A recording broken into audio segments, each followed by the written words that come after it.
Let's talk about Ray from the future here, just letting you know that I'm doing this review a little bit different. Instead of showing clips as I talk about the movie, I'm going to describe the plot, show you clips, and we'll talk about it at the end. But bear with me, a little bit of talking at the beginning, and then we get into the fun stuff. Hello, and welcome back to a channel where I, Raymond Smith, tell you about hidden crap and hidden gems that you have probably never heard of. The hero of our movie is Brie. She is called to a kidnapping of a 5-year-old girl, and just as our villain is about to enact his evil plan, Brie stops him just in time, but the villain has time for a backup plan and throws Zoe into a river. Brie jumps in and saves the child. Shortly after, upset that his plan was stopped, the kidnapper takes a 4-year-old boy hostage and Brie is on the hunt again. But it's a trap.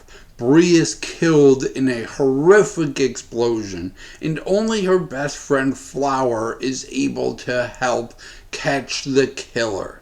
After an intense training program, Flower is ready to go after the villainous Gideon and his new kidnapped victim, once again a 5-year-old girl.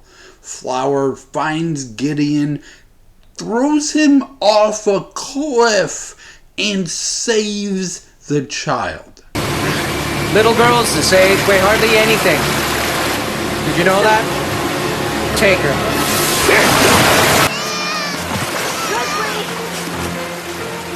With her, Brie! Hang on to her! Hang on to Brie!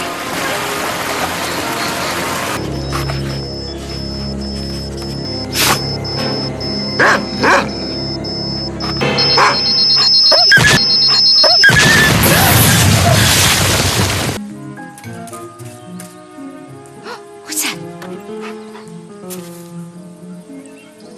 Go find the scent, Feather. Find the scent.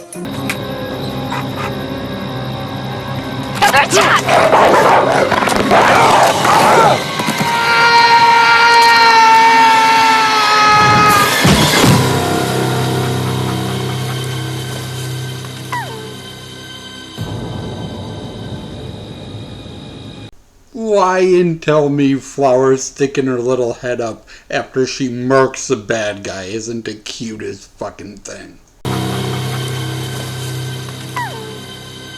Okay, I left out an important part of the movie.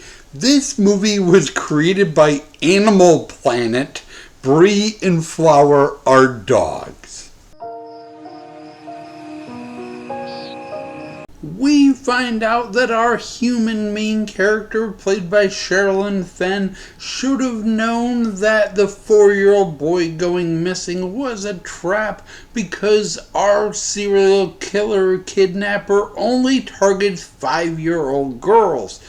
Brie had to die because Sherilyn Fenn thwarted his kidnapping, has no children, but Brie is a 5-year-old girl. Gideon kills, or tries to kill, 5-year-olds, including Brie. The little 4-year-old boy was used to set Brie up. Here's the email. Age of judgment, lucky me. Chris, last birthday, Brie was 5. Look, when Gideon was in my house, he left the album open to that page. So, one of the very many weird things about this movie, other than our hero is a dog, is that Gideon doesn't just plan on throwing a girl in the water or blowing up a dog. He actually has elaborate jigsaw-like deaths planned for his victims. What you smell is kerosene. Coals are soaked with it. He would have placed the child in the crate, nailed the lid shut, lit the candles, and left. The smoke kills her before the place goes up in flames. In very easy riddles. Here's the note your dog found. Best served cold. Revenge. It's revenge. Revenge is a dish best served cold. I'm not lying. It takes her exactly 3 minutes to figure out that riddle. 3! And the FBI chick can't figure it out at all. Also, her dog doesn't find the note. It's sitting on the victim's bed. Police just hadn't been in there yet. As you could probably guess, the reason why the bad guy is killing 5-year-old daughters is because his own 5-year-old daughter died. But the backstory behind it is just insane.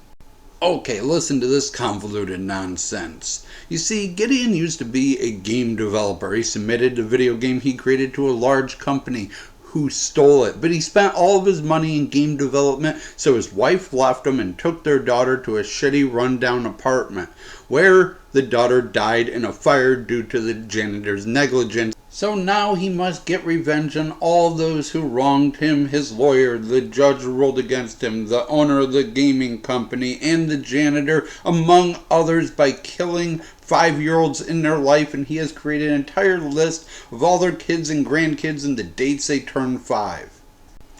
Oh, bro! What the hell, Animal Planet? Did anyone know Animal Planet was making TV movies in 2002 where dogs are getting blown up and kids are getting killed? Because I didn't. Just an insane script. Between the bad guy's motivation is corporate America stole his video game, and he lays these traps that the victim can survive.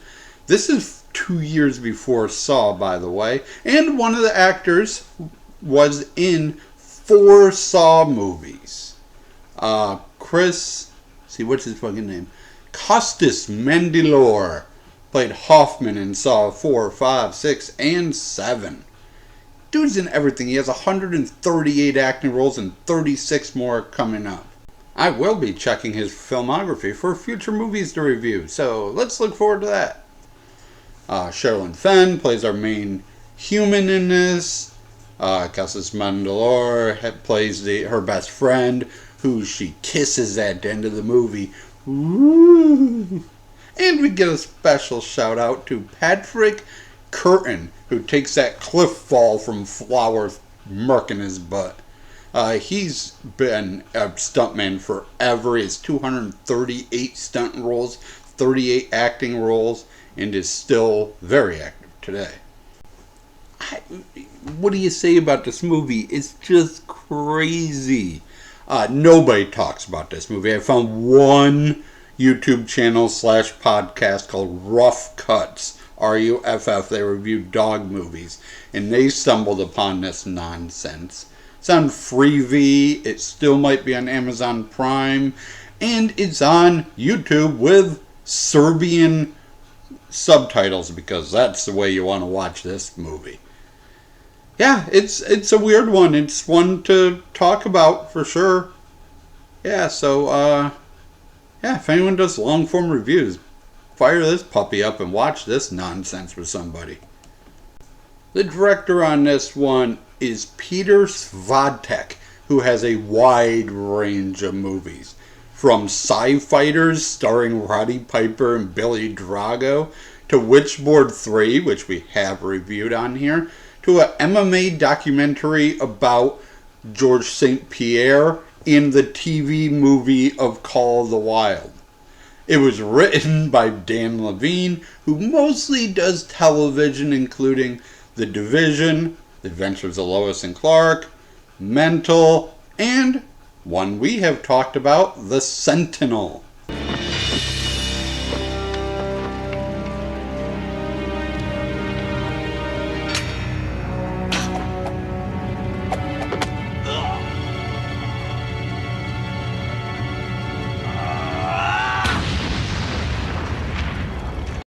Thank you for watching What the Hell, Animal Planet? And as always, I shall try to do better next time. Here is a bonus clip from the movie. Tell me something. Did your dogs mind you dressing them up like clowns?